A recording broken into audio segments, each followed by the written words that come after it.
we got the report last night at 8 p.m., by which point some of you had already received the report and were probably reading it ahead of us or with us. So what I'll do is go through what is it that Kenyans really wanted. The 9 issues that the chair of the BBI task force has talked about are national ethos, responsibilities and rights, ethnic antagonism and competition, inclusivity, shared prosperity, safety and security, devolution, corruption, divisive elections, and there was an additional issue which was commissions and cross-cutting issues. So what concerns Kenyans? What did they say ails us? One is that we do not have a national bond. And they also felt that there is no luxury of time. There is an urgent need to change. The other thing that Kenyans said was that we have very many young people, and many of them feel excluded, that we have a high trust deficit, both amongst those who rule and those who are ruled, and amongst ourselves as citizens. We have a culture of lawlessness, we have no vision for a future, and our families are in crisis.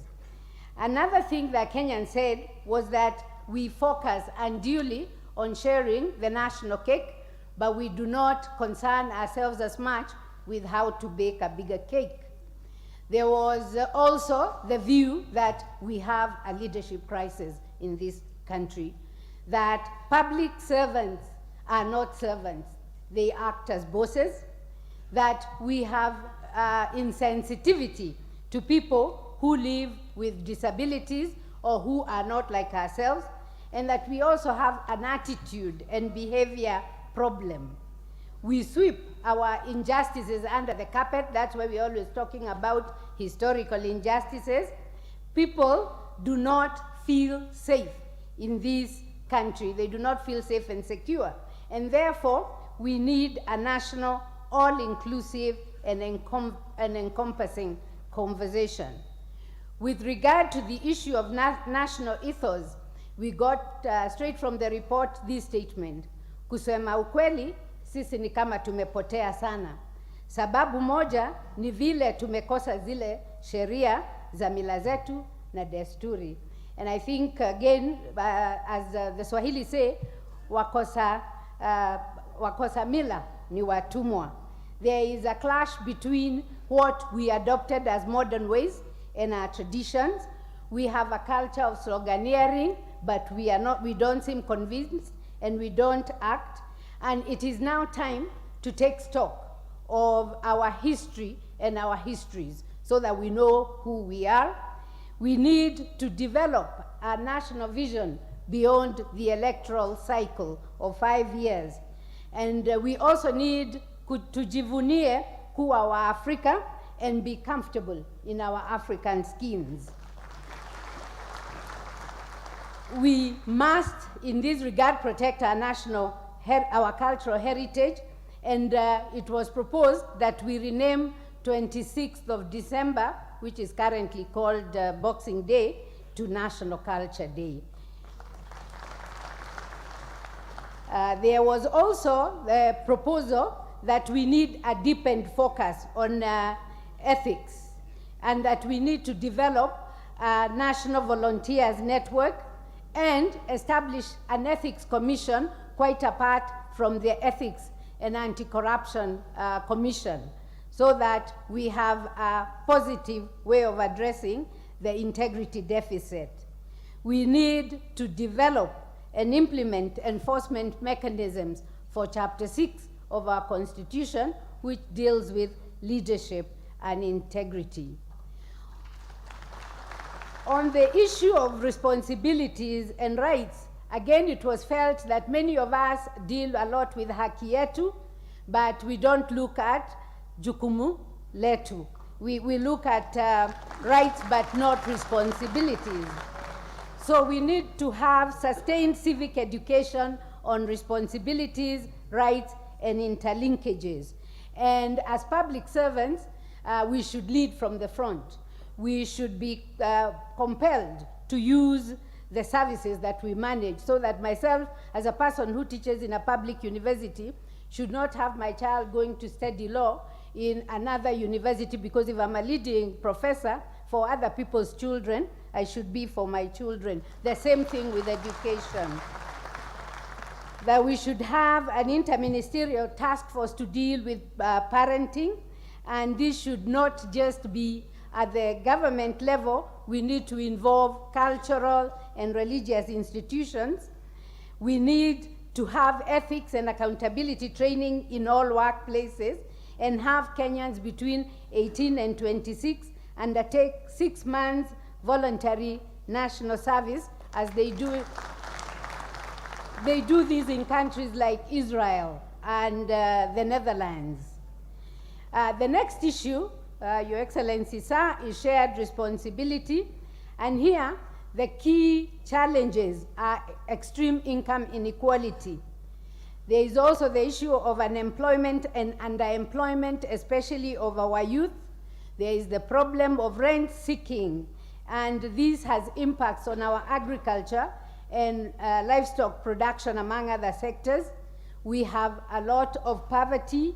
There is lack of competitive in our businesses and in the things we do, and we are still talking of malnutrition 56 years after independence.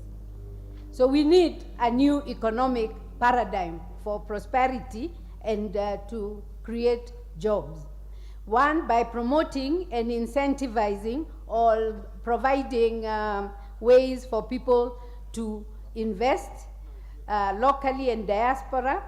We need to build the economy from the grassroots. So we shouldn't be talking about creating business from the top. We should worry about Mama Mboga, Jua Kali, and the small and medium enterprises. We should also align employment and income opportunities to the expectations of young Kenyans. I think it was noted to me that the average age of the farmer in Kenya is 55 years. And we are still talking of an economy based on agriculture, which therefore is leaving quite a big chunk of our populace. So we need to look at the sectors where our youth are engaged.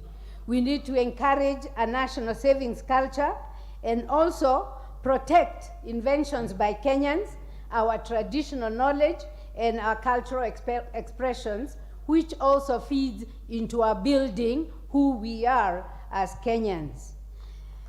There should be legal compulsion. Law should be used to compel us as a country to spend more on development and not on recurrent expenditure.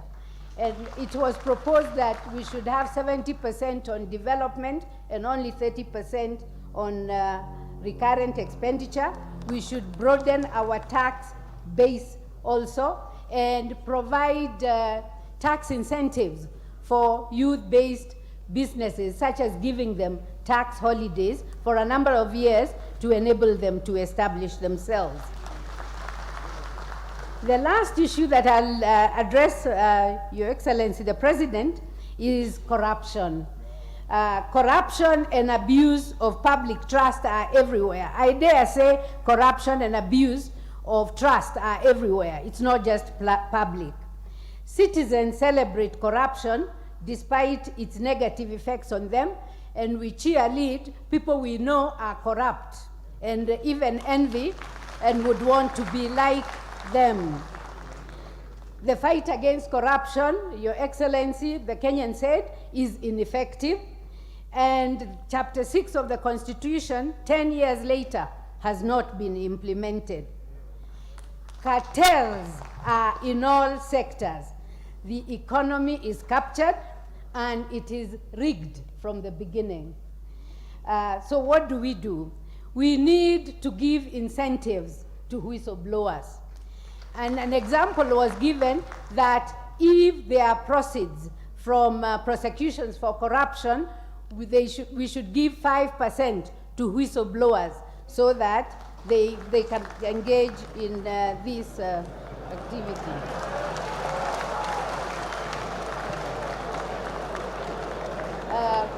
The next issue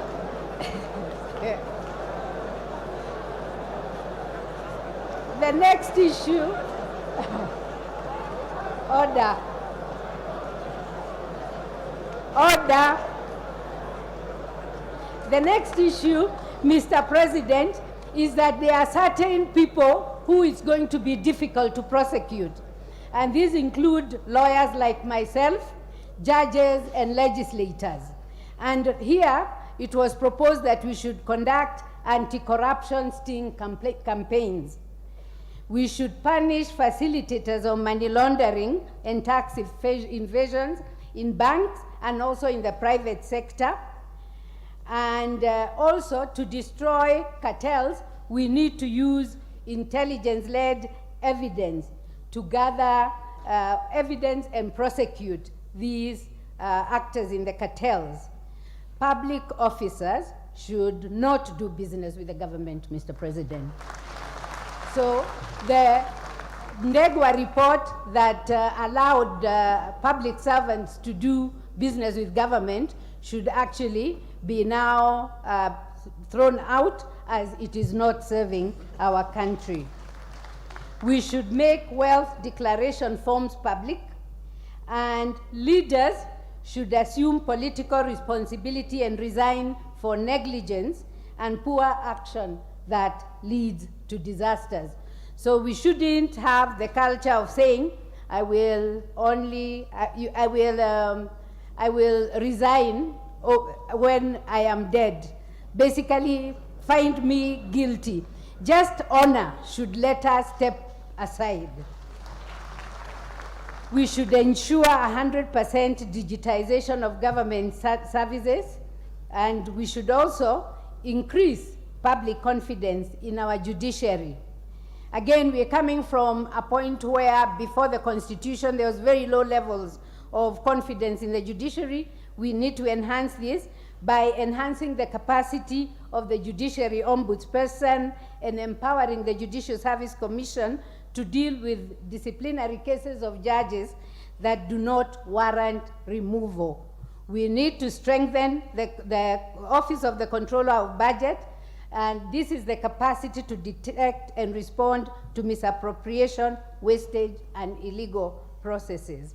And we should finally, Your Excellency the President, we should finalize the parastatal reform. I thank you.